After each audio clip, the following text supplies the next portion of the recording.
Thank you so much for joining TCN today for this wonderful presentation about grant writing and fundraising, especially during difficult and challenging times.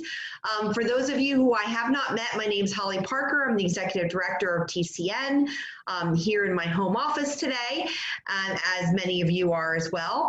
I will ask that you mute your computers so that we can get through parts of the presentation without background noise. If you have questions, I absolutely welcome you to put those questions in the chat, and we will address them to Richard and Karen either as we go or at the end of the presentation, depending on what the questions are.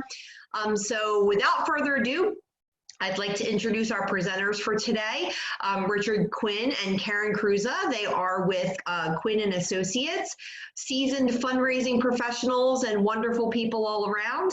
Oh, so thanks, Holly. Provide you with some great information today, and I will also provide you after the fact with their contact information. So if you would like to contact them for any of your fundraising needs or just to talk through some things, be happy to give you their contact information to do so. So Richard and Karen, take it away. Thank you, Holly. That's great. So good to see everybody here virtually. Since this is a moment where collegiality and collaboration and just being there for one another is really the mode of the day, I would love to know quickly your names and where you're from. I'm curious, Holly, is that something that you might be able to read off to everybody so that everybody knows who's on the call? It'd just be good to know what the sector is represented, what sectors they are representing here. Sure can. So we have a lot of obviously nonprofit organizations, but I'll call on each one of you to introduce yourselves and the organization that you're with. Elena's first. And we have to make sure people are unmuted. Yeah. Yes. So Elena, I've unmuted you.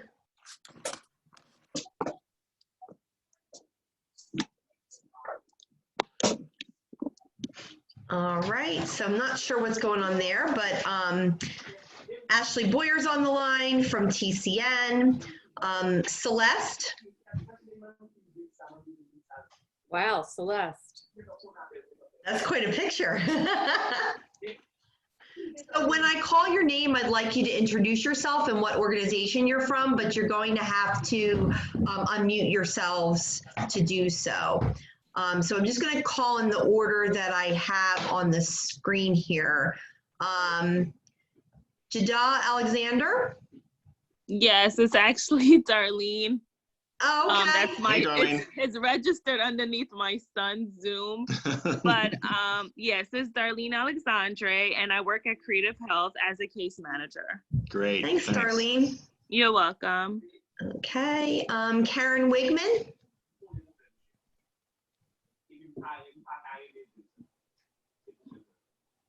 All right, well, I'll mute Karen. Elena. Hi, my name is Elena Gillespie. I work at Family Services as an office administrator. I help Kelly Canally Brown write some of the grants. Great. Awesome. Welcome. Thank you. Rita? Yes.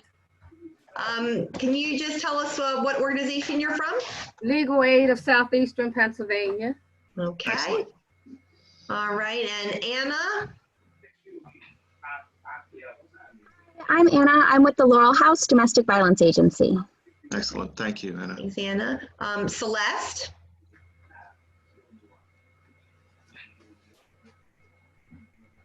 Looks like Celeste is still muted. Okay. I'm Celeste Smith from Enchanted Acres Farm. We're a manufacturing company in Reading, PA. Awesome. Great, Celeste. Thanks. Cynthia Carter?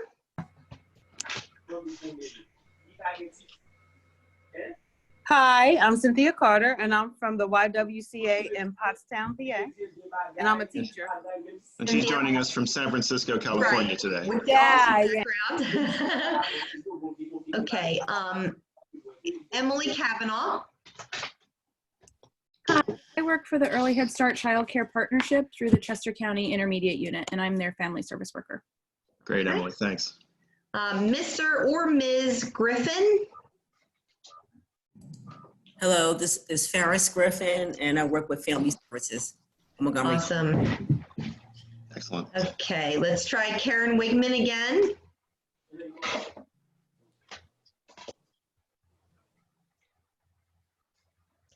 All right, Carla Romberg.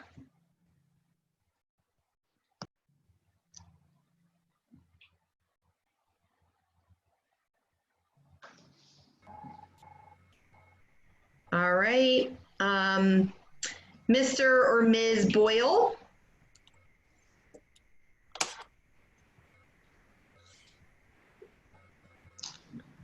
Okay, Marcia.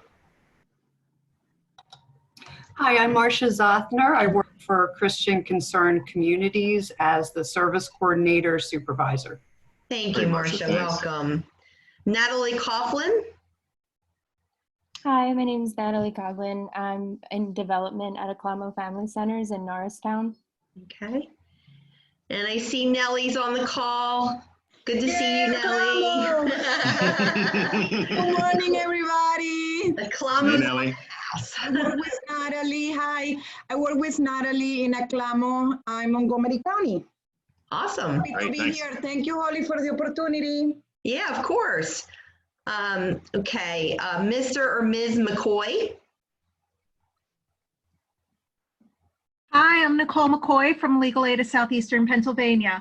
Hey, Nicole. Hey. Pauline McGibbon.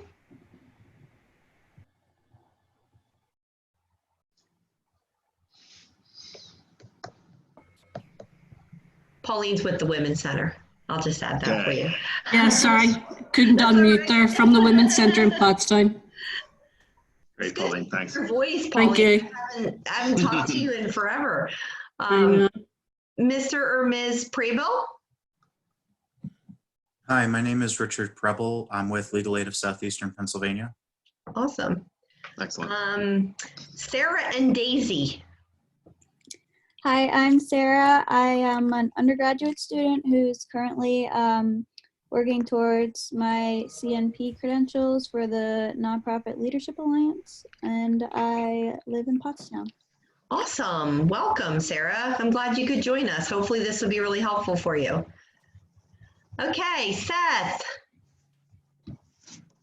Hey, Seth Lawrence, Pottstown Area Police Athletic League, Youth Sports and Mentorship. Hey, Seth. It's good to see you. Likewise, Holly. Okay. Stephen B. Name's Stephen from Westchester office of Legal Aid of Southeastern Pennsylvania. Okay, and then the last person I see on the list is Laura English.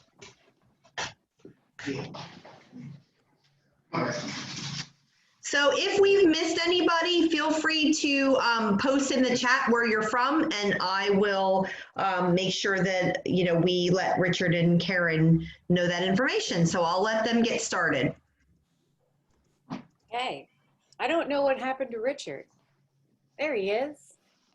Our doggies got out of their little room, so I had to go put them back. Yes, that's always a fun time. That's exactly right. So I'm gonna share my screen so that folks can see this presentation here. Just let me know if you can see it. Yes. Are we there? Yep. Yep. Fantastic. Okay, so Karen and I are going to take you through sort of two seminars right now since we have a decent amount of time. The first is we want to talk about really what to do at this particular present moment, which is unique in a lot of our lifetimes. And then next we're going to pivot to principles of grant writing, just sort of 20 recommended considerations to make sure that you do grant writing in the best way possible at your organization. So it's sort of broken up into two different sections. So because I think why not? Well, let's just jump right in. The first recommendation is this. I think it's really important for, given the fact that we're going through a historic moment and every organization is going to be impacted by the COVID-19 coronavirus moment in some way. I think it's really important for you to come up with your COVID-19 story right now, and begin this is a time for all the staff to get together to think about how are you pivoting at this particular moment. And there's going to be a certain amount of nostalgia for, geez, I wish we could do what we did before, but we can't. But what I'm noticing out there in the world is extraordinary amount of resiliency and creativity in the nonprofit community. And I'm sure folks on the call, this is not going to come as a surprise to you. In fact, I imagine a lot of you already are thinking about how you're going to serve your service population right now at this particular moment, and how you're going to have to shift, somewhat grudgingly, because you're so used to doing your work in a particular way, in order to serve those folks that desperately need your services. Karen, anything to add there? I would just say, as we go through this particular part of the presentation, we'll try to provide some examples. I did notice that the majority of the attendees today are in the Health and Human Services space. So we will try to sort of direct our recommendations in that way. And just so you know, by the way, between Richard and I, who's speaking to you, Richard handles a lot of the individual major gifts sort of strategy around fundraising, and I am a grant writer. So I think we can provide two perspectives on the subject. Great. So I've been truly impressed not only by how organizations have pivoted to do their work differently. For example, we're working with a theater company in the western suburbs of Philadelphia who are, they're so used to being in front of people. They've had to completely cancel their season. Nobody's able to go into the theater anymore. So they're taking a lot of what they're doing online, and they also do an amazing program for autistic kids, and they're finding that the Zoom meetings with the autistic population that they serve through their theater work is actually providing folks who are dealing with those ailments a completely new and actually kind of exciting way to communicate. So this particular theater is learning a lot about how they can, what the best way is to communicate to that particular population. Mm-hmm. And probably it will inform programming going into the future. It's not just going to be a pivot for this right now, but they're learning that the distanced aspect of education can often be a plus for certain populations. So that's one example. I'll just add another example of a adult literacy nonprofit in Philadelphia that serves the low-income communities, as well as significant immigrant communities in Philadelphia.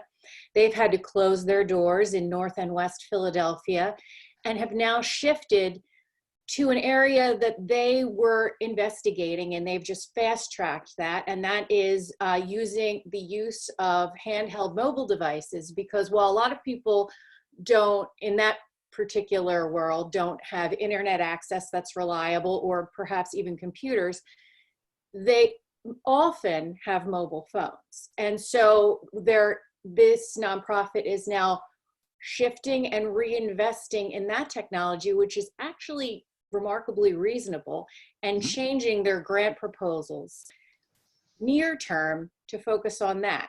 But it has been a very, very quick turnaround. And I think we're going to speak to this when we're talking about globally, how to look at your programs and how to write quickly, but also in such a way that you're not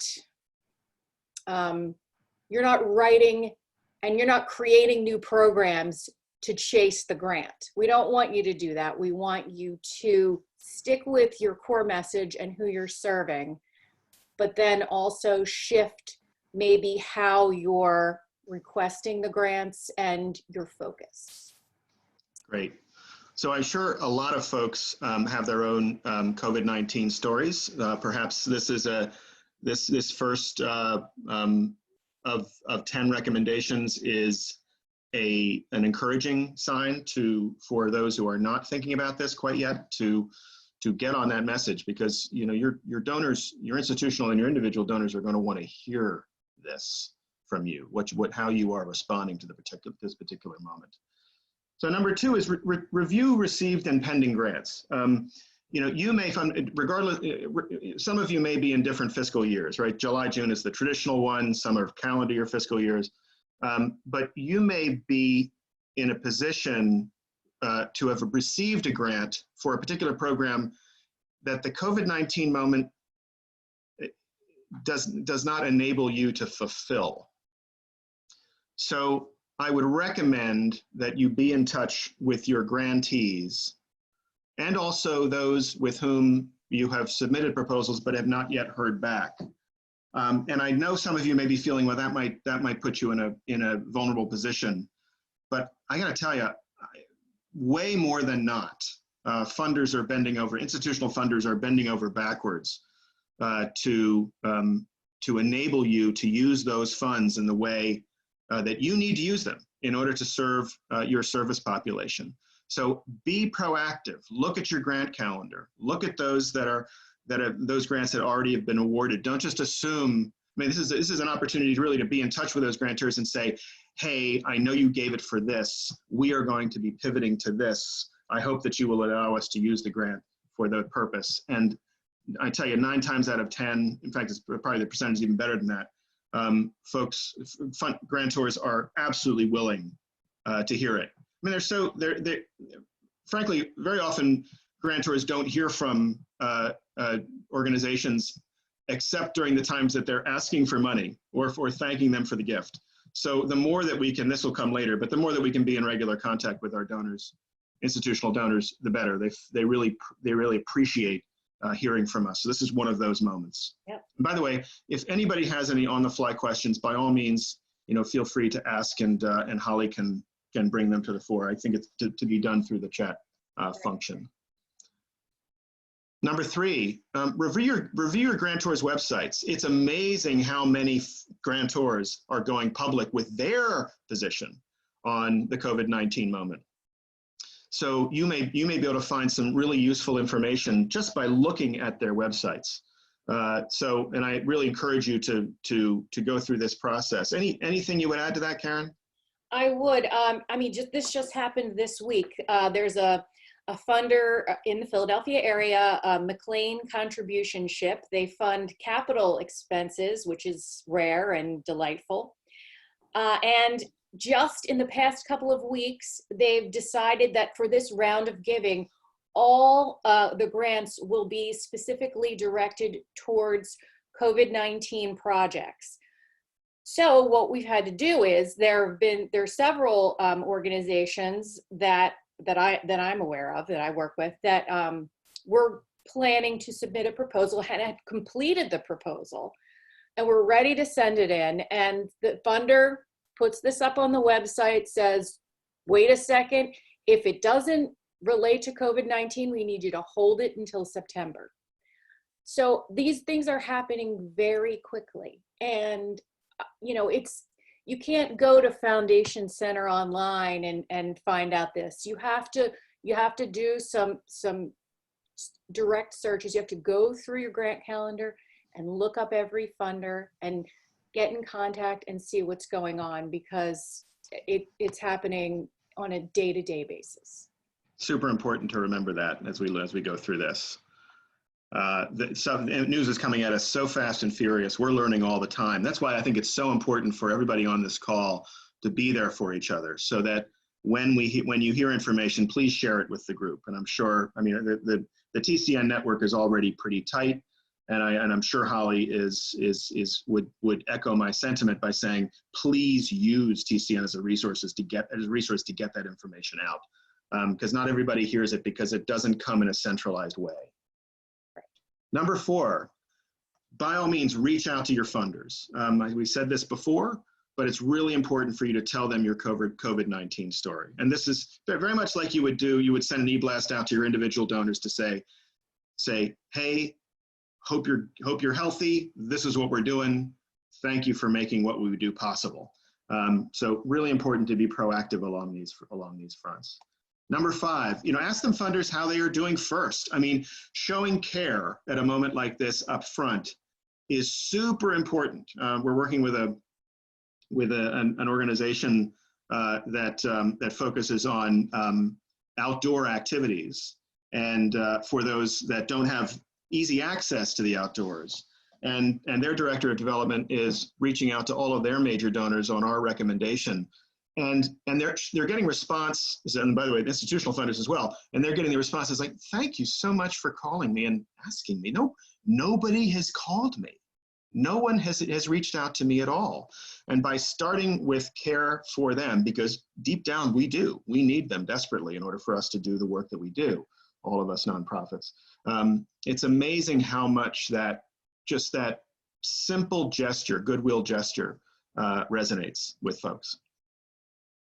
Anything else on that, Karen, or does that pretty much sum it up? No, that's okay, great. Great. Tell them your COVID-19 story. I mean, let them know what it is that you are doing, how you are pivoting at this particular moment. Look, a lot of us don't necessarily know what to do now. We're not sure what the right answer is at this particular moment. But in history, those that have acted and been adaptive are the ones that have continued to thrive even through crisis moments. So I encourage you just to try. I mean, obviously make informed decisions, but come up with a COVID-19 story, knowing that it might change in 2 weeks. That's okay. To be decisive without being sure of yourself is a very interesting balance to achieve. Be decisive and give yourself a little break. You don't necessarily have to be entirely sure that the direction that you're heading is in fact the right direction, because it's right for right now, but it may not be right two weeks from now. But definitely do not be shy about communicating your COVID-19 story and giving folks regular updates, either via email or phone call. Email's great because it's much more efficient. I know you guys are all working extraordinarily hard. Anything else to add to that, Karen? I would just add, think about income that might have fallen off that you want to convey to a funder. A good example of this is some nonprofits, and I don't know if this is the case here, but have a little bit of earned income that comes in through whatever programming is involved. And I have seen that a lot of that earned income has gone away with doors closed. And if that's part of your budget, if that's part of the project budget that you propose to the funder, then suddenly that's drying up. I think that that's a good thing to tell the funder. You're not saying, I'm going to be short $28,000 and I'd like you to make that up. You're more or less saying, I want you to know that we're going to have a shortfall because of this loss of earned income, and this is our plan and strategy to move forward, and we'd love your advice, any ideas you can provide, because that's really what they're there for. They're there to help, and sometimes they want to provide advice as much as they want to provide money. So I would just say, really get your ducks in a row before you make the call, both on the programmatic side and the financial side.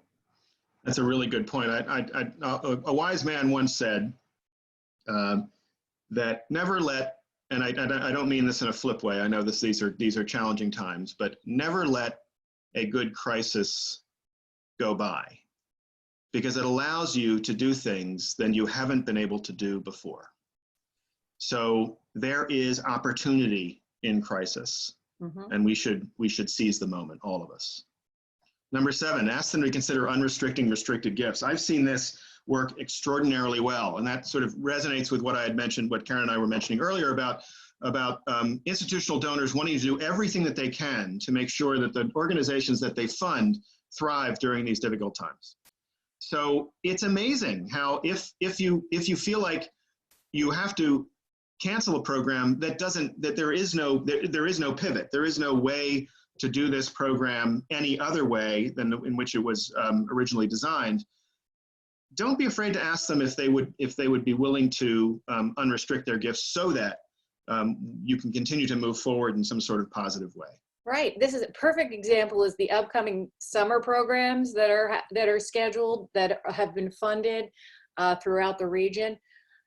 Hopefully, they're going to go forward. But if they don't, it is a good idea to say, if it doesn't go forward, can we either shift this funding to an unrestricted grant, or can we push it aside for the future? Right. Really good. Number 8. Definitely research emergency grant funding opportunities. I mean, I'm sure a lot of you have been working on the Paycheck Protection Program loan, the LISC recovery funds, the SBA loans. These are all made available, some of them through the CARES Act and others different from it. But there are also amazing institutional funders, some of them banding together to raise funds towards an emergency grant fund pool of money. The William Penn Foundation, for instance, a very large foundation in downtown Philadelphia, just announced $2.5 million for artists and for arts organizations. There are also ones through the Philadelphia Foundation. There are one, and I believe that some of those are available outside of Philadelphia too. There are funds available through a whole host of granting agencies. Holly, I'm curious to know if you've heard of any emergency grant opportunities emerging in the Pottstown area. Really, it's just those regional funders that you mentioned. And I know the Pottstown Health and Wellness Foundation has contributed to several of those funds and also sit on the committees for those funds to make sure that Western Montgomery County gets, a fair share of those funds. And circling back a little bit to what you mentioned about the program and unrestricted funds from grantors, I can tell you Pottstown Area Health and Wellness Foundation has reached out to their grantees to ask them if they need to convert program dollars into operating dollars. And they've been very generous with accepting those variances. So I just thought I'd mention that in real time, it is happening in our community. Great. That's great. Thank you so much for mentioning that. That is so important. And, true to form to a lot of the just generosity of spirit among the institutional funding community. Number 9, evaluate fit. I know Karen is going to have very significant things to say about this. It's really important that you look really closely at the opportunities so that you are not wasting precious time submitting to a grantor for an emergency grant that doesn't really fit what you do. Right. So Karen? This is an area that I think is important in general in grant writing. How many of us have had a board member send a link to a fund that funds, World Health in Africa? This is, I'm sorry, but really, you have to look at the size of your organization from a budget standpoint and how many employees you have and the number of people you serve. And you should look at your peers and see who they're getting their funds from. I think it's really important to be realistic and apply to funders where you have a really good chance of getting the money. Do you know people on the board? Do you know people who are involved in that space?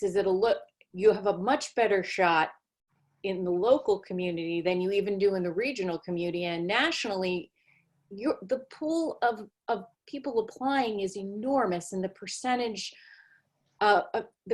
chance of you getting the funding decreases exponentially when you're reaching out to large national funders. So I can't say this enough. I think that you really need to see who's getting the money. There's something, I'm sure you're all aware of what a 990 is since you work for nonprofit organizations. You can go to the guidestar.org website and with free access, look at anyone's 990 and see who they gave money to and how much they gave money. I think that taking the 5 minutes to do that before you spend time filling out an application and is time well spent, because you can see who they're going to give their money to, and you won't waste your time. I was working with an organization recently who, for the past 5 years, for some unknown reason, they were not getting a grant from a funder that they used to get grants from. And I decided to say, I wonder why that is. So I did exactly what Karen recommended. I went on guidestar.org, looked at their 990, and looked at over the past 4 years. I think I was able to get 4. It doesn't go back that far. It goes back 3 to 4 years of 990s that you can pull. And I noticed that this funder has not supported a single organization in their industry for the last 4 years. Yet just because they received funding for them back in 2015, they continued to write the proposal without doing think about the amount of wasted time that entails, and how much a better use of that time would have been on applying to a better qualified prospect. And number 10, ask, ask, ask. Do not be afraid to ask. And by the way, for those of you who do individual giving as well, I can't help myself. This is not, as Karen said, I focus a lot on individuals. The generosity among individual donors right now is it just blows you away. Keep in mind that not every individual donor has had this, the COVID-19 moment and the downturn in the economy has not had a negative impact on everybody in the world. I mean, everybody has a different story to tell, and there are folks sitting at home over 5 weeks, and they're thinking to themselves, my gosh, there are folks out there who are suffering far more than I am. And by calling them and giving them an opportunity to give to your organization, especially if they have a track record of doing so, you're actually doing them a favor. So I just wanted, that's one plug for individual giving. All right. So that takes us through the first section, 10 recommendations to do right now. Before we go into the second section, should we do some questions, Holly? Yeah. Sure, absolutely. I don't have any questions in the chat, so if people want to either post a question in the chat or unmute themselves, I'd be happy to field questions. Great.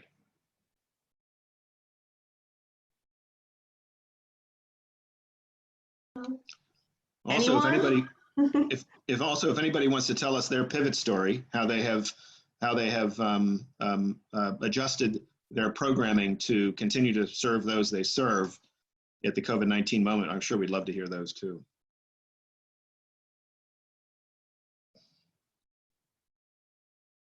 Hi, Richard. Hi. Can you hear me? Very well. Hi, Ken. I think that part of it is how we adapt to the new reality and keep supporting our own staff in the things that they're going through and what the community is going through. And how do we become creative in the middle of chaos, right? In the middle of our own pain and the pain of the people surrounding us. And for us, we have made tons of changes since March 12th, and we have been very fast, and we have trained people, and we have, do so many things. But one of the things that we are doing right now that came out from talking to our clients is that we're doing a Facebook Live every day in Spanish at 5 o'clock. Amazing. So if you want to see me,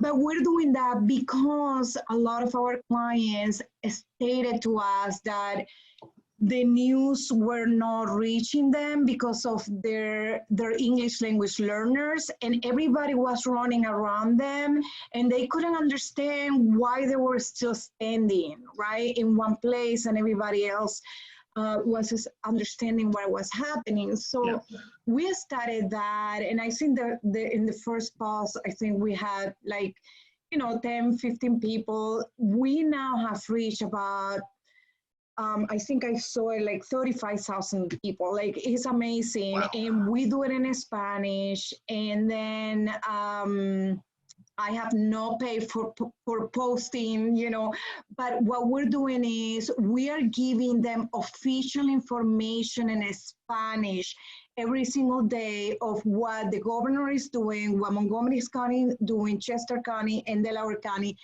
And then we invite someone that has expertise on issues, and we bring them and talk to them about things that are going to be helpful for them, not for Nelly, not for Aclamo. And I think that has worked well with us. And then we have gone through distance learning, Zoom, Google Classroom, all of those, things. But that for us have been a pivotal moment because we are communicating with them in another way that we weren't doing before, right? So it's a new way. Man, I can't tell you how inspiring that story is, Nellie. And for everybody on the call, listen to how Nellie set that up. She basically canvassed her service population to ask them how can we serve you better? And as a result of what she learned from her service population, she pivoted, and her organization pivoted, and is now serving way more than she traditionally does as a result. I mean, that's such an extraordinarily powerful, teachable moment. Karen, anything you'd add to that? I would just say, this is a time, and I know you're so busy, right? You're so busy, you have like no time to do anything. But this is a time for whoever is writing your grants, and it might be you, to try to jot some of what you're doing down, because you're gonna want to tell people what you're doing, and sometimes we move so quickly that we don't write it down, and we don't really tell the full story of what we're doing to help. The fact that you did reach out to your community and get feedback, funders love that. They absolutely 100% want your constituency to guide the programming decisions that you make, because you're gathering input from your constituency. So you gathered that information and then you created these programs. So this is like actually a wonderful story that you can tell. And we're going to talk about this in the next section about now is the time, I think, for us to look at who we are as a nonprofit and perhaps augment some of the language, because nothing is ever going to go back to the way it was. And we need to change and really, like, step away and say, this is who we're serving, this is what they need, and then this is how we're going to do it. And so sometimes when we move fast and furious in a time like this, some of the greatest ideas come up. And so let's try to take a couple minutes. This is a grant writing seminar, so I got to keep saying this, to write it down and then, go back and fix it up later. But maybe, diary it, try to just keep track of what you're doing in some way so that you can report on it when they ask for it, and also propose this information for new funding. Yeah, and this actually rings true even for proposals that are funding potentially next calendar year programming. We're beginning to hear from funders that how grateful that they are to grantees for describing contingency plans in the event how they proposed the program can't be done in the way it was presented. And that's for programs a year from now. So grantors really appreciate that. So I want us to resist the temptation to think that next June, everything's going to be coming up roses, it's going to be all gone. But definitely be mindful of the contingencies that you may have to employ in order to to do your programs even 6, 9, 12 months out. Right. Agreed. So section 2, if there are no more questions, we can jump right in section 2. By the way, at the end of this call, we'll just keep it open so folks can share stories and also ask questions. So we came up with sort of 20 recommendations, and we'll go through these, relatively in short order. But again, if there are questions during this presentation, by all means, ask them. So the first thing that we would recommend, and this is actually, as I read through these, it's actually good for me, and I'm sure Karen too, to have presented the first section first, because there's a certain amount, I read through these 20 recommendations with a certain amount of nostalgia of the way things were, right? This is absolutely true, and it will always be true. Know your programs, and and I'm speaking to the development professional, those who are writing the grants. Know your programs as in as detailed a way as you possibly can. Really take the time to get to know what you do, because as Karen and I find all the time, prospects for institutional funding tend to be program focused, right? It's rare that you find a general ops funder out there. They tend to be more interested in funding your programs. So knowing your programs inside and out is really, really, really important as a grant writer. Number 2, and this is something that we find this a lot, that there's siloing that goes on, particularly within larger organizations. It may not be as much in a smaller organization, but even smaller organizations, there's siloing between the program staff and the development staff. I would really encourage you to partner and to meet regularly with your program staff. I mean like monthly, just to sort of check in. The development staff writes up the narrative. The program staff provides the content, because they're the ones who are in the field and they really know what the program is all about. So if you can not only meet with them in, I don't know, whatever you do it, whether you give them bullet points and give them questions and have them send bullet points in which you work them into a narrative, or if you sit down with them and you interview them, the program folks, to get the content, whatever you do, just don't do it when you're writing a proposal or a report. Connect more regularly with your program staff, and there are very specific reasons for doing that beyond just nailing down the narratives, right, Karen? Yes, I think this is probably one of the most important parts of grant writing. The program staff, not only do they know the program really well and they're able to articulate all of the facets of the program, but they're also going to be setting the goals, setting the objectives for the program. The specific goals and objectives that the grant writer is going to be presenting to the funder. If the program staff is extremely involved from the very beginning in this goal setting process and how it's presented to the funder, then they're going to take ownership of how that's communicated. And that's extremely important, because you're going to have to communicate what happened back to the funder. And if the program staff is following along through the year, knowing how they're going to have to present this information down the road and the importance of it, I'll share with you some of the problems that I've seen over time is when the program staff doesn't understand the value of the grants that are coming in to support their programs. They need to fully understand that their program will not go forward if there is no funding. Now, this may seem very basic, but time and again, I have faced this issue. I think this is the leadership of the organization, the board, the executive director, can really guide this, can really set the tone here. And I think the program staff becomes naturally more involved and more interested in the process when they're asked to get involved right at the beginning. They're asked, do you think that we should reach out to support this education program, or should we perhaps shift it in another direction? This is where they can add a lot of value, but also you want to gain their buy-in from the start.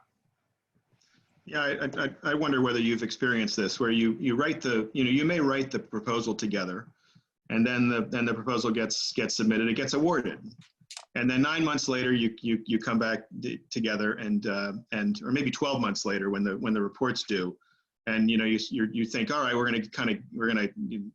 the program person and I are going to get together and we're going to knock this out. And then you take a look at the deliverables, and then you realize, oh my God, we fell embarrassingly short on the deliverables that we had presented. What do we do? How are we going to present this back to the funder? So this speaks to the importance of meeting regularly with your program staff, because what funders love to hear from you is that you may be facing challenges, and given that, you may need to shift how you're going to be doing your program, and to spring that on them at the end, 12 months after you've started the program that they funded, is not a good look for you. You want to be ahead of that as much as you possibly can. Richard, Nellie actually mentioned something in the chat. I'm going to read it because it's along the lines of what ACLAMO does in this area. Yeah. She says, we are doing department meetings every week and all team meeting every 2 weeks by Zoom. And the development assistant talks to staff to hear their knowledge of the programs. They know better than, obviously the day-to-day, and it helps them to align the message with each other and to make sure that they're all on the same page. So Excellent. Bravo to ACLAMO. Yeah, that's great. Absolutely. Absolutely right. Awesome. Number 3, revisit. Big shout out for Nellie. You okay? So number 3, revisit grantor procedures and their priorities. And this sort of speaks to that 5 years ago we got funding, and why aren't we getting funding anymore? Always check in, because it's amazing. I mean, institutional funders, they go through strategic planning processes. Yes. And all of a sudden, their strategic priorities shift, and a tried and true funder is no longer a prospect for you. So it's really, really important to be on top of that. Or perhaps the shift provides you with a different approach than the one that you had traditionally followed. It's just so important to be mindful of this. And this is something that typically this is the time that I do this, is when I'm revising the grant calendar for the next fiscal year, for example, because you go on websites to see whether have the deadlines changed, are the procedures different, are the priorities different. That's a great time for you to check in with your funder on this front. Karen? I just want to add, this is actually something to think about too when you're doing research. I'm thinking of the Fells Fund right now in Philadelphia. And a few years ago, they shifted their priorities to fund programs that exclusively for immigrants. And I worked with an organization that was no longer served a high enough percentage of immigrants in order to qualify. But at the same time, this did open up funding for other organizations that do support programs exclusively for immigrants. So I think it's something, don't just like stick with your basic funders that you know of. I think that every year you should try to take a look at the whole region, and because there may be some new opportunities from some old standbys that you never knew about. Yeah, that's a great point. Number 4, research new funding sources. This sort of speaks to what Karen was mentioning earlier, and that there may be funders out there that have not traditionally funded your organization, but because of recent strategic planning, it opens up the possibility of you to approach them. Yep. And research, a great way to research new funding sources is going on the foundation directory online, putting in your particular focus area or mission, and then and the region in which you are providing those services. And it's amazing the kind of things that pop up. This is. Okay, I was just going to add, I also look at your peers, know who your peer organizations are, and see who's funding them. That's a great way to find out. Really good point. The foundation directory online is available often for free at your local library. Not all libraries, but some libraries.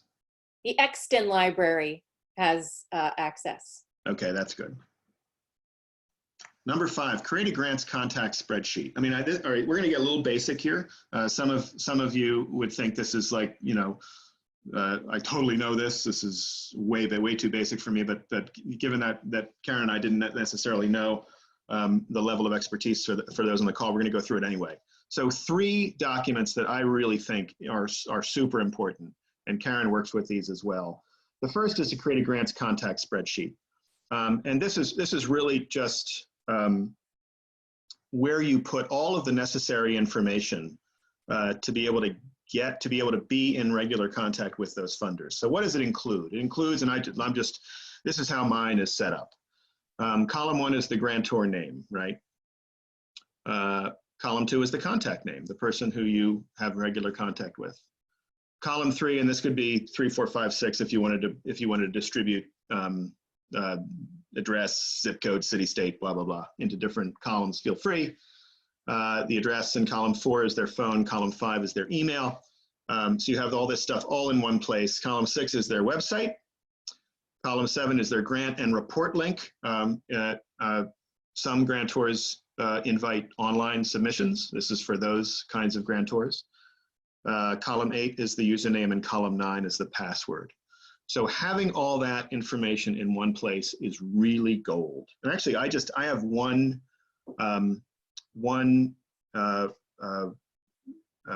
spreadsheet with 3 tabs. So it's my go-to for anything related to foundations work for a particular client, and it works great for me. And I think it will work very well for you as well. By the way, there may be other columns that you'd want to add, maybe a notes column. But obviously make this your own. This is just a guideline for you to riff Richard, off. I'd like to jump in and mention that there are 2 other local locations for the Foundation Directory online, Philadelphia Free Library, but also Montgomery County Community College in Bluebell. And TCN actually has access to eCivis, which is the government grant portal, as well as Grant Station and Grant Watch in our offices. So once things calm down and we're able to get back to working out of the office, you should absolutely feel free to come by and use those systems on TCN's computers. Awesome, so great. Thanks for bringing that up, Holly. I'm sorry I didn't mention that. That's absolutely right. Just speaking once again of what a tremendous resource TCN is to its member community. So number 6, create a grants and reports calendar. So this is sort of the second tab in your sheet. And it would include this. Column 1 would be your grantor name, so whatever the foundation or corporation or government agency might be. Number 2 would be the action. Is it a proposal? Is it a report? Is it a letter of it is a letter of intent, whatever it happens to be. Number 3 would be the request or the grant. So the request would be the amount you're asking in the proposal. The grant would be the amount we received in your report. Column 4 would be the request type. Is it 1 year? Is it multi-year? Is it 3-year, 5-year grant, et cetera? Column 5 is the purpose. Is it for general operating? Is it for summer programs? Is it for whatever it happens to be? Column 6 is the fiscal year. What fiscal year is this hitting? And this is very important when you're working with the revenue tracker spreadsheet, which is tab 3 that we're going to go to next year, because you want to make sure you're not double counting grants year to year, releasing revenue that you might have secured in FY20 but is actually meant to be spent in FY21. Really good for budgeting. The method, is it done via online portal, or is it done via the mail, or is it done via email? Different funders do it different ways. The status, is it submitted, is it granted, et cetera. Always good to have. The submission date, the date in which you submitted the proposal, always good to have that record. And then the thank you date, when you sent the thank you note out. So obviously this is mine. There may be other columns that you would like to add, but this sort of gives you some guidance into this particular grants and reports calendar, which I like to use. Richard, there's a quick question in the chat about any non-expensive or free systems that you can use. I mean, a lot of people use Excel, but outside of a system like Razor's Edge or something that is kind of expensive, is there another system that you all know of that could be used for this information? Sure. I mean, I got to tell you, I work with very large organizations, and even there, they used a spreadsheet like this because it's for those of you who are familiar with databases, it's hard to get the information to present in the way that you would like it in a database, and it winds up causing more frustration than anything else. I would love for databases to be able to push this kind of information out in this kind of way. Sometimes it can, but in terms of and I've worked in a lot of different databases, and none of them has been able to create it this way. Now, maybe it's just me and nostalgia, and I'm sort of an old-fashioned guy, and I like working on spreadsheets. I presented a spreadsheet to you because I'm kind of thinking we're speaking with mainly small to medium-sized organizations that don't have the resources to purchase a big, robust database. However, I know Salesforce has a free version. So it's good. It would be worthwhile looking into Salesforce to see whether their free version might be worthwhile to you. I'll just add, I mean, I've worked with a lot of organizations that were pretty large too, and we did use Access, which a lot of people know, but Access is fancy Excel. And I honestly think that if you just use Excel, you'll be very happy, and you can sort, and it's very easy to track. You can export it into anything you like. Why overcomplicate it if you don't have to? Exactly, right. So the third tab in this is to create an institutional revenue tracker. And the columns that this has, again, is the grantor name, the contact name, hold on a sec, did I do this right? I didn't do this right. Sorry, that's actually a repeat from the earlier content. My apologies. So let's go through this. So what you're going to have is a spreadsheet that has. In fact, I will revise this and send it to you as I do always, so that when this particular PowerPoint, so that everybody who's on the call can have it. And Holly, you can share it via email, I imagine, right? Yes, absolutely. Great. So we'll just update this. Sorry about this. But basically, what it is it has the grant, the amount that you've asked for, the amount that you've received. So the amount that you've asked for, as it were, is your budget. How much you're budgeting on the foundations line, how much you're budgeting on the government line, how much you're budgeting on the corporate line, etc. By name, the amount you ask for and the amount that you receive. So it enables you to see side by side how much revenue has come in vis-a-vis how much you've budgeted. And it's a great reminder that if you haven't heard from a funder, to reach out to them to say, hey, have you made a decision in the event that it's gone beyond when you typically hear from them. So I will update this and create a new version for you. Sorry about that. Number 8, organize and maintain impeccable e-files. It's so important. And by the way, it's super important for leadership to understand that these e-files need to be maintained even after leadership transition, right? There have been a lot of moments where we have been with a client for a number of years and then left and then come back, and the new leadership has not followed what we had put into place. So you have, fiscal year 15, 16, 17 over here in one section of your database or your files, and then 18, 19, and 20 over in another And it's just not good. You want to be able to encourage among your staff consistent maintenance of your files year to year. And this is sort of how I traditionally organize them. You may have a different way of doing it, but this is just, again, a guide. First, I organize by funding source. So, and that traditionally is foundations, corporations, government agencies. And then within them, I organize them by fiscal year. So you say you click on your funding source, then you see a whole bunch of fiscal years when you click on funding source. Then you click on the fiscal year, and then you see the funders, the funder name, the institutional funder names.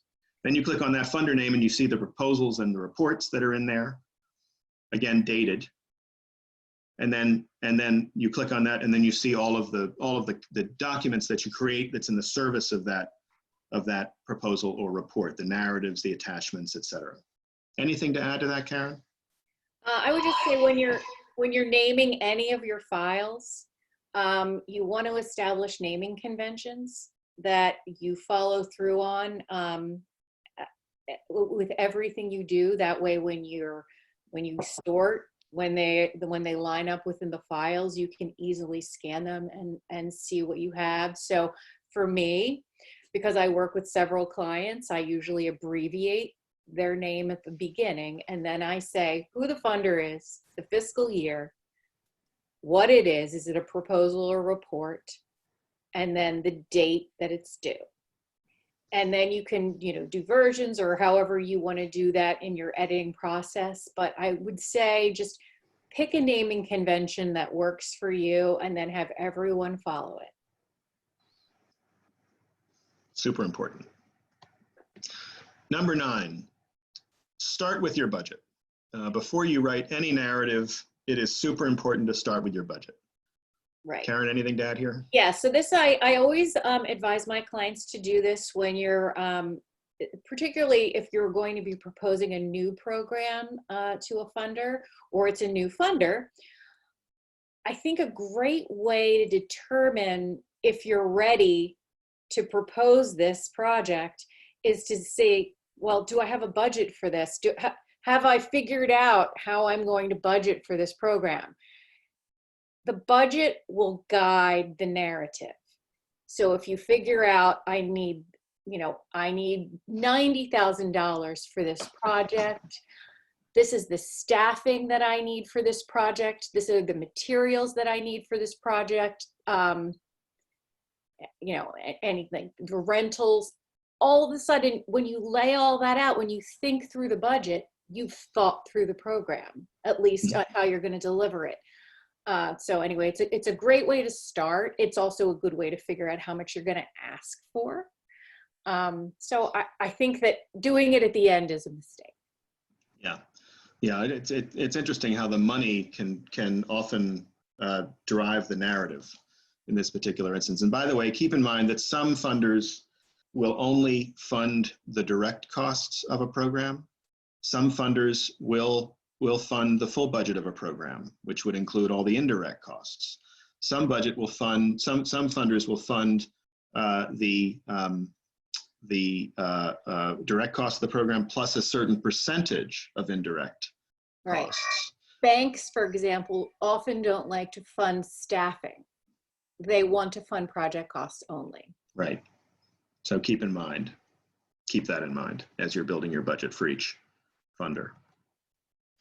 Number 10, work in Word first. I think we say this because very often we will come and work with a client and find out that what they've done, how they've memorialized the proposal is that they've printed off, or they've either printed off and PDF'd the proposal from the portal, and it's not a dynamic piece of writing, and so it's kind of like a photograph of that particular proposal. And when it comes time to submit again, it's really useful to have that dynamic information at your fingertips, because often a lot of sections are just revised slightly. So by working in Word first and then importing each section over into the portal and then keeping that Word version in your file is just manna from heaven from anybody who writes the grant next.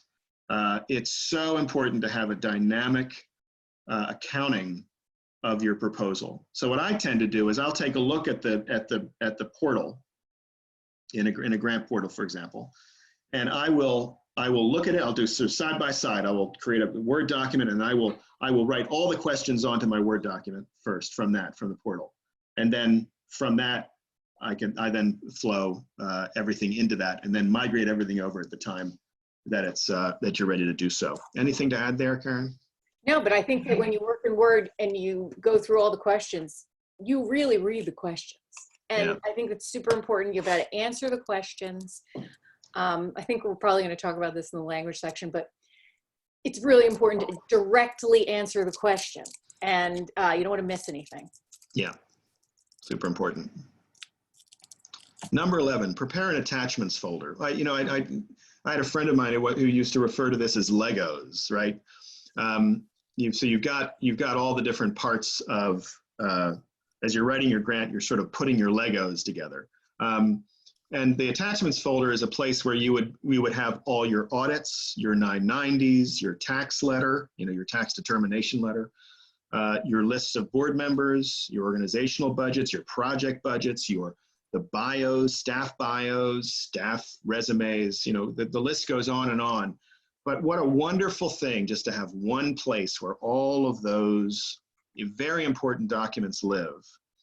And that way you're not necessarily creating multiple versions of them in your foundation file. This is just a place to just access them. Anything to add there, Karen? Just save and date them. Save them as PDFs because you don't want to upload a non-PDF document because it could become corrupted. And then just make sure they're up to date, and you'll be so happy on the day of submission that you don't have to go searching for these things at the last minute. Exactly right. Really good point. Number 12, write clearly, concisely, and answer the questions. I have a lot of conversations with executive directors when I'm writing a proposal, which is, by the way, is a formal presentation of what you do. And our executive director will often, this often happens also in annual appeal letters. It doesn't sound like my voice, they will say to me. And I will say, well, it's not your voice. Actually, it's the organization's voice. You want to write in the language of the organization, which means clear, concise, and do not forget to answer the questions directly. And I like to the extent that I can, I like to answer the question in the first paragraph, and then riff on it, provide back supporting information afterwards, so that just think about it from the perspective of the grant reader, right? They would love to be able to. I mean, they're reading hundreds of these things, right? So how wonderful it is for them to come across yours and, oh my gosh, you answered the questions clearly, concisely, and right up front. Thank you very much. It's such a relief. Believe me, I think in terms of setting yourself up for funding, it's really important to consider this very seriously. It's very different the way a lot of folks think. I mean, people often write with a lot of throat clearing, right? There's an awful lot of content that gets presented as justification first, and then all of a sudden, boom, the answer appears at the end. We consider it really an ethic to try to cultivate, to state the answer up front and then provide the backup afterwards in each of your narrative sections. I agree. Nothing more to add there, Karen? No, just write an active voice. That's what I would say. Oh, also, try to avoid passive voice. It always winds up sounding like you don't mean what you say. Write an active voice. We do this, not that was done by us. Right. Active voice, very important. Number 13, start with your service population, their needs. Right. I will just, this kind of harkens back to most grants have a similar structure, and they almost always begin with, what's your mission? So that's easy, write that down. And then it'll say, what's the need? And this is the question that I think everyone has the hardest time with, believe it or not, or they don't answer the question. So the best way to answer this question is to start with, in your mind, who do I serve? And that will often be somewhere in the grant proposal anyway. So I say start with that. Say, who do I serve? I serve this demographic. This is where they live. This is how old they are. This is their economic level. These are their social problems. Really define who your service population is, how many people. Then the big question is, what are their needs? Not what do you do for them? What do they need? So a good example of this is, again, I'm going to bring up my adult literacy nonprofit that I work with. Their needs are, because many of them are low income, low literate, well, the Department of Labor has done studies that people who are low literate, live in low income communities in Philadelphia, are 84% are likely to also have generational poverty, suffer from generational poverty, suffer unemployment. These are the problems. These are their needs. So once you define what their needs are, then you come in with what you do and you say, this is how we help them. These are how our services fulfill their needs. And then you are answering the question. Yeah, so it's the classic, what is the problem and who is the solution kind of argument, right? I mean, there is a problem out there. This is it. And we are the solution by doing this. By the way, this absolutely works within the annual appeal letter too. Is you start with the problem, and then you come in and you say, we are the solution, and your gift is the hero. You, the donor, are the hero that makes all of this work possible. Right, and don't assume that the funder knows anything. I mean, this is a problem I think that we run across a lot. We're great. We do such great work. Everyone should know that this is important. Well, yes, it is, but these funder might not understand that or know that. So you really got to spell it out. Yeah, I mean, and it's hard because we're in it, and we're working so close that we don't necessarily know how others are viewing us. Mm-hmm. So we have to be. So one of the classic ways of being mindful of that is write in very simple, clear language. Do not use jargon. Try to limit the number of acronyms you use and to assume that they know what an acronym stands for. Anything else that I know that you and I have talked about that a lot, Karen? Yeah, normally what I do is I remove all of the acronyms, and then when it comes to word counts, you sort of selectively put some back in. But right. No one wants to read acronyms. No one. Yeah, they're looking for answers from you, not questions. They don't want to do any more work because they have to read hundreds of proposals. Acronyms make them ask questions. Just right. Answer the questions. Don't provide more. Mm-hmm. Match needs. Now, match needs. I love this phrase, and it comes from some training that I did way back when in networking. And that when you're out and about looking for a job, and you're networking with people to try to get a few names to be able to expand your network and to find opportunity, your elevator speech tends to be about how you what you do and why it's right for the organization that you're applying, a job at which you're applying, right? You're matching the needs. You're showing this is what I can do. This is what you need. This is what I can do. But when you think about matching needs in grant writing, there are three kinds of needs, right? There are the needs, as we were talking about earlier, the needs of your service population. There are the needs of the organization that you serve. And then there are the needs of the funder. So always think about that trifecta of influence when you're writing writing your proposals. Right. And when you read them, have I addressed the funder's needs? Have I addressed the constituent population's needs? And have I addressed our needs? Because without all of those addressed, you have not made the most compelling case. a very simple way to do it is right up front, say, restate the mission of the funder.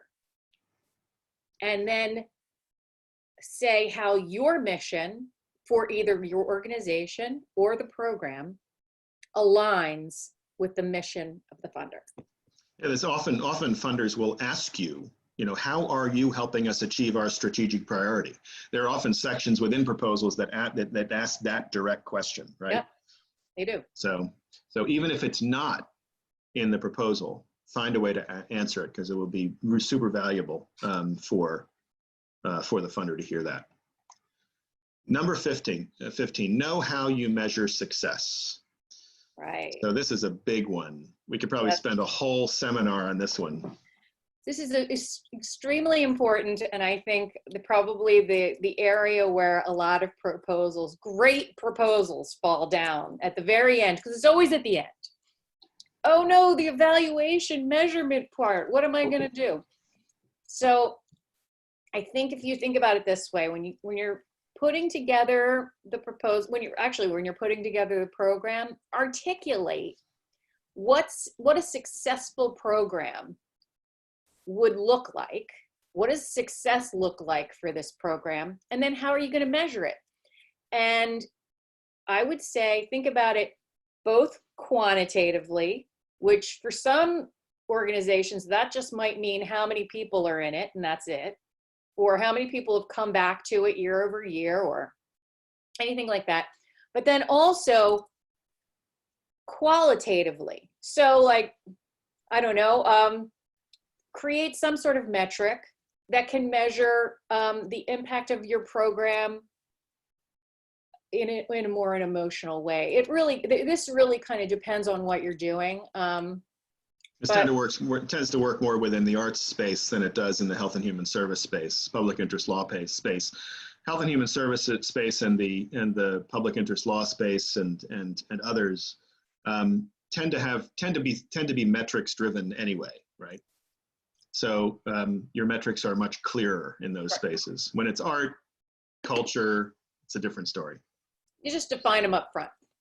Right, and another thing to say is that often the funders are depending on you to present, to tell them what your metrics are, which is great. So we, up front, we can say what our metrics are. How do we measure our own success? Number 16, build in time for your executive director to review proposals. Never a good thing to give your executive director the proposal the day before it is due. In fact, I think Karen, you and I do too. We build in dates ahead of time of when, so that folks who love deadlines and screech and never see a deadline they didn't want to sort of screech their tires to.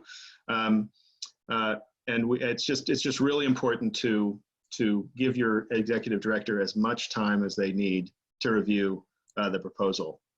Week, 2 weeks, whatever makes most sense.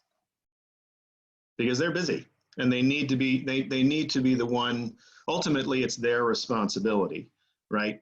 So they need to, because they're the head of the organization. So this language needs to be, fully vetted by them before it's submitted. Anything else to add there, Karen? Yeah. It's more of a tactical recommendation, but I think an important one nonetheless. Number 17, submit your proposals before the deadline. There are lots of good reasons for this. One, it really helps with agita. It can be super stressful, especially in March, April, when deadlines are coming a mile a minute, or in the fall when deadlines are coming a mile a minute. It just really helps with your stress level.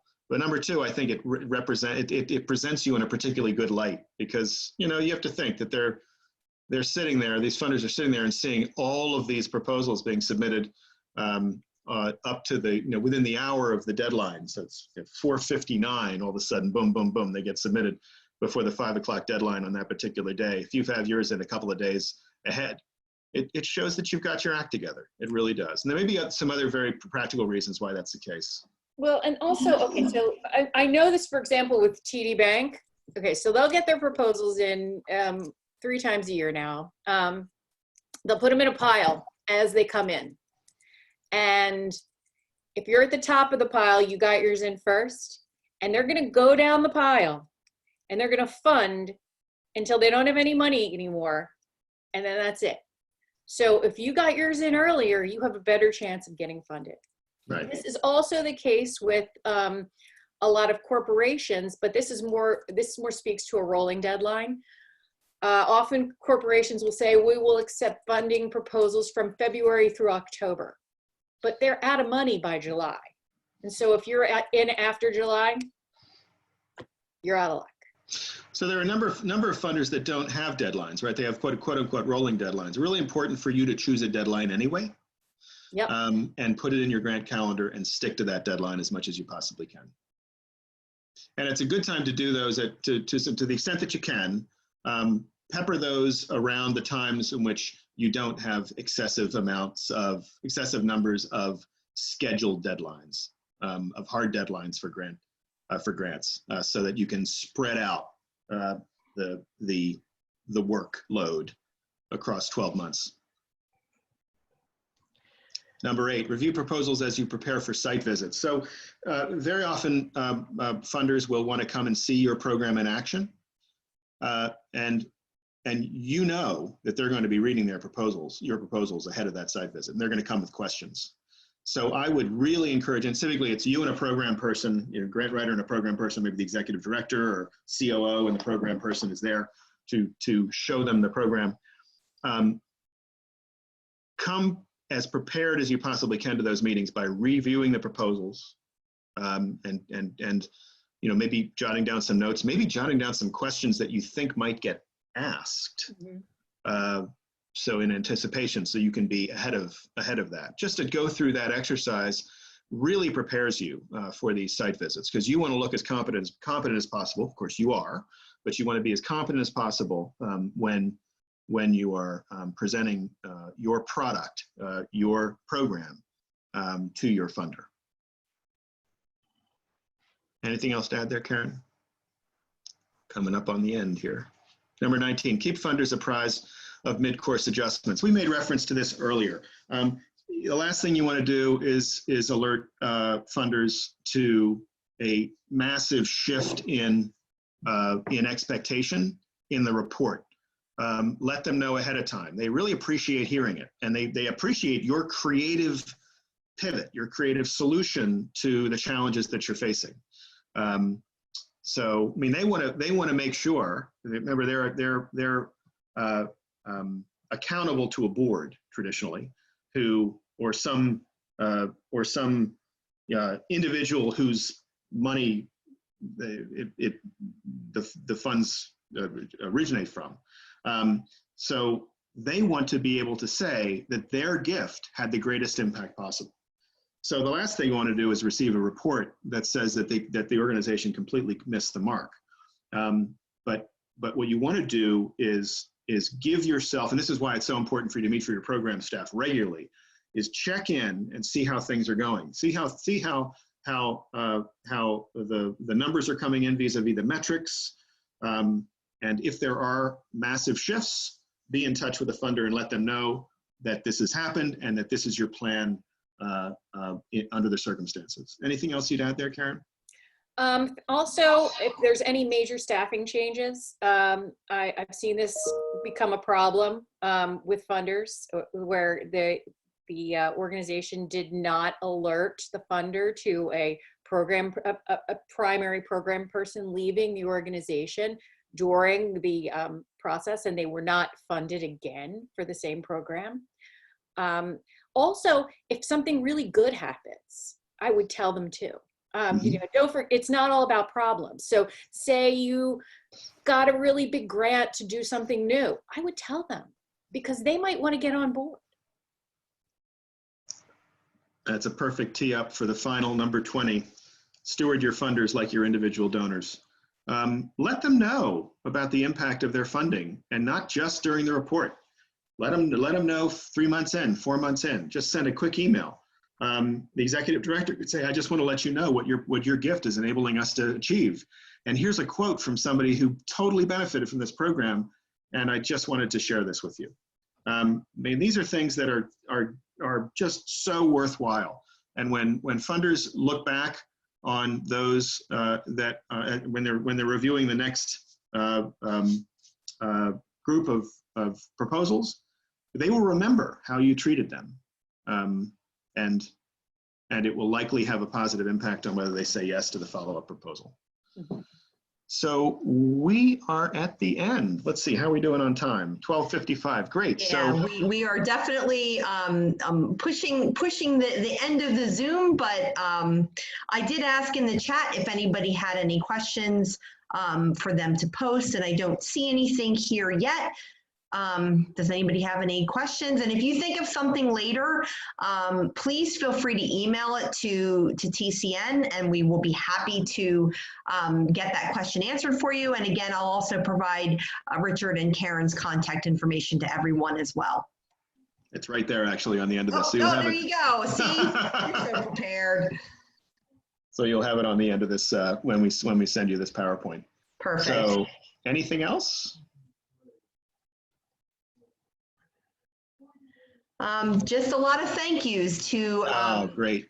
Karen today for a very enlightening presentation. I think it's great. As someone who writes grants, I learned a few things today, and you're never sure when you are a grant writer what you'll learn on these types of presentations, but I think the information that you presented is a little bit different from the traditional, you want to do a narrative and you have to do a budget and those basics. So thank you for providing details that people might not always think about.